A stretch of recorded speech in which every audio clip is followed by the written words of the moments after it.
जी अस्सलाम वालेकुम व्यूवर्स, मैं हूं अशरफ सुहेल और आप देख रहे हैं अशरफ सुहेल ऑफिशियल। और मेरे साथ हैं हमेशा की तरह से मेरी social media team Abdul Muqaddam Kamran और हाशिम ज़हीर। दोस्तों, आज हम जिस मौजू को लेकर आगे बढ़ रहे हैं वो है पाकिस्तान की इक़्तिसादियात से जुड़ा हुआ और पाकिस्तान को जो मुआशी बहरान है उसके हवाले से हुकूमती सतह पर जो कोशिशें हो रही हैं और उन कोशिशों के नताइज जो आ रहे हैं उनके ऊपर हम बात करने जा रहे हैं। आप सब जानते हैं, और अगर नहीं इल्म तो आपको पता होना चाहिए कि आज यानी कि पीर वाले दिन और जिस वक्त ये व्लॉग आप तक पहुंचेगा तो गुज़िश्ता रोज़ अक़वाम मुत्तहिदा और पाकिस्तान की मेज़बानी में जिनेवा में एक डोनर्स कॉन्फ्रेंस हुई। इस कॉन्फ्रेंस का मकसद ये है कि पाकिस्तान में जो मौसमियाती तब्दीलियों की वजह से तबाही हुई, हम सब जानते हैं इस चीज़ के बारे में कि एक भयानक फ्लड आया, सैलाब आया, बड़ी मूसलाधार और खौफनाक बारिशें हुई और उनके नतीजे में पाकिस्तान का टोटल जो रकबा है उसका 1/3 जो था वो ज़ेर आब आ गया। और पाकिस्तान की जो आबादी है उसमें से 3 करोड़ 30 लाख से ज़्यादा लोग जो उनसे अपने घरों से बाहर हुए और अभी तक वो एक बेसरो समानी के आलम में अपनी ज़िंदगी गुजार रहे हैं। इसके अलावा पाकिस्तान में ये जो इलाके हैं इनका इंफ्रास्ट्रक्चर, यहाँ पे पुल, सड़कें, बिजली का निज़ाम, टेलीफोन का निज़ाम, घर, दफातर, फसलें, मवेशी, ये सब कुछ एक हौलनाक तबाही और अलमनाक सदमे का शिकार हो गए।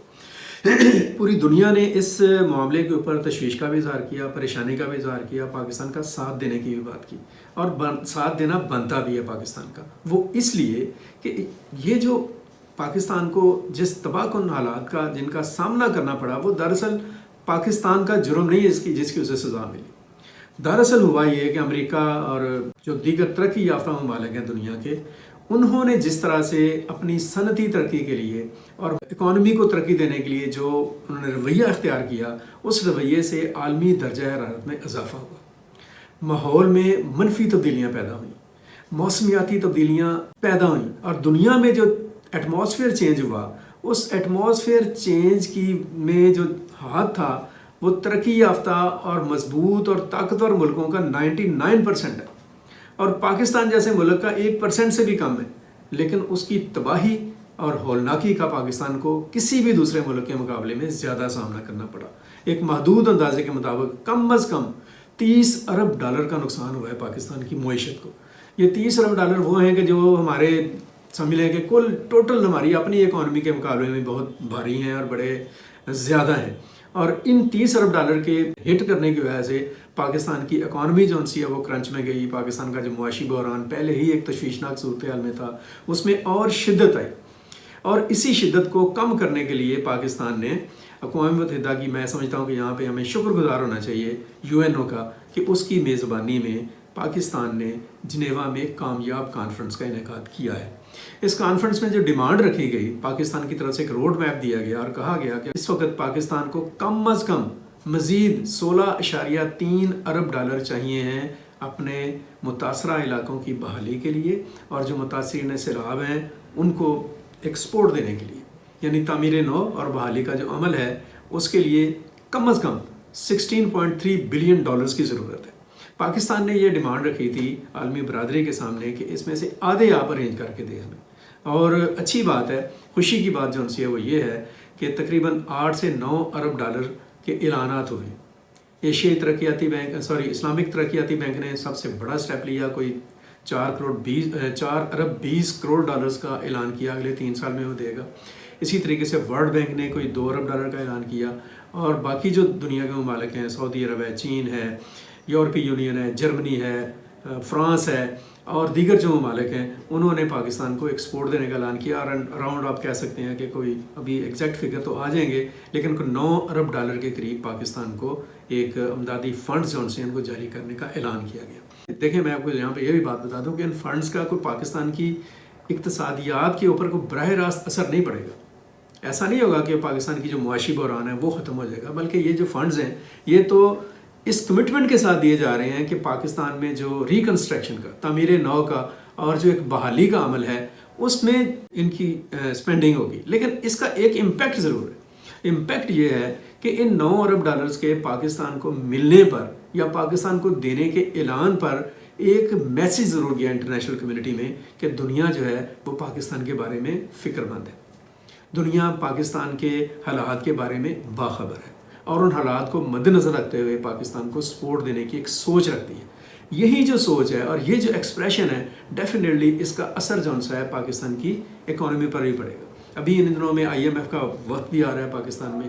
ہوپفلی ان کے ساتھ ہی پاکستان کے ڈائلاگ جو سے ہیں وہ امید ہے کہ وہ بہتر جائیں گے اور by the and of January یہ صورتحال بہتر ہو جائے گی جو پاکستان کا کرائسس ہے. لیکن یہاں پر میں ایک سوال ضرور اٹھانا چاہتا ہوں, اپنے صاحبان اقتدار کے سامنے رکھنا چاہتا ہوں سوال. جتنے بھی اسٹیک ہولڈرز ہیں پاکستان کے, جتنے بھی اسٹیک ہولڈرز ہیں, all the stakeholders across the board, میں ایک بات ان سے یہ پوچھنا چاہتا ہوں کہ آخر یہ کب تک ہم یہ امداد کے لیے ہاتھ پھیلاتے رہیں گے؟ یہ امداد ہی ہے. $9 ارب جو سے ہیں وہ دیے گئے ہیں ایک مدد کے طور پر, واپس بھی کرنے ہیں.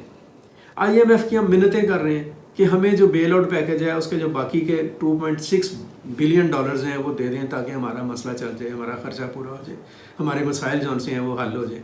تو یہ چیزیں آخر پاکستان کی جو لیڈرشپ ہے اس کو یہ سوچنے کی ضرورت ہے کہ آخر یہ اس طرح کا جو اٹکل پچو طریقہ کار ہے اور ڈھنگ ٹپاؤ جو پالیسی ہے کہ بس وقت گزاریں پھر کل دیکھ لیں کیا ہوگا, اس سے ہم کب جان چھڑائیں گے, اس سے ہم کب نجات حاصل کریں گے. یہ جو پالیسی ہے وہ پاکستان کو, پاکستان کی اکانومی کو ایک ٹائملی ریلیف دے گی. آپ یاد رکھیے گا ابھی جون تک ہو سکتا ہے کہ معاملات بہتر ہو جائیں, لیکن اپریل 2024 تک پاکستان نے بڑی ہیوج ایک اماؤنٹس دینی ہے, واپس کرنا ہے قرضہ اور مختلف چیزیں جو سی ہیں. ایک نیا امتحان اس کے بعد بھی ہوگا. تو یہ چیزیں جو سی ہیں ان کو ذرا گراؤنڈ کے اوپر رکھ کر کیا ہم اس پر سوچ نہیں سکتے ہیں کہ اپنے حالات کو ہم نے کیسے بہتر کرنا ہے؟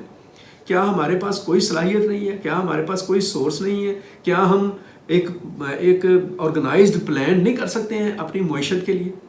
اب ہمیں اس طرف جانے کی ضرورت ہے. اگر ہم اس طرف نہ گئے تو بہت بڑا نقصان ہو جائے گا, پھر شاید ہم کسی سے بھیک مانگنے کے بھی قابل نہیں رہیں گے.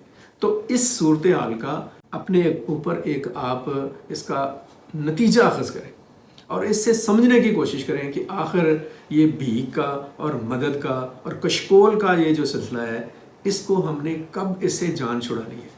کب تک ہم مانگ تانگ کر وہ گزارا کرتے چلے جائیں گے؟ کس وقت تک یہ سارا کچھ ہوتا رہے گا؟ بیٹھنے کی ضرورت ہے ٹیبل کے اوپر تمام پولیٹیکل پارٹیز کو اور اسٹیبلشمنٹ کو اور پاکستان کے جو بھی پالیسی ساز ادارے ہیں ان سب کو ایک سوچ اختیار کرنے کی ضرورت ہے کہ آخر اس یہ جو ڈیڈ لاک ہے اور یہ جو بند گلی ہے جس میں ہر 2 سال کے بعد, ہر سال کے بعد, ہر تھوڑے وقت کے بعد ہم گھس جاتے ہیں اور پھر ہمیں سمجھ نہیں آتی اور ہم ٹکرے مارتے ہیں دیواروں کے ساتھ, اس سے ہم نے کیسے نجات حاصل کرنی ہے؟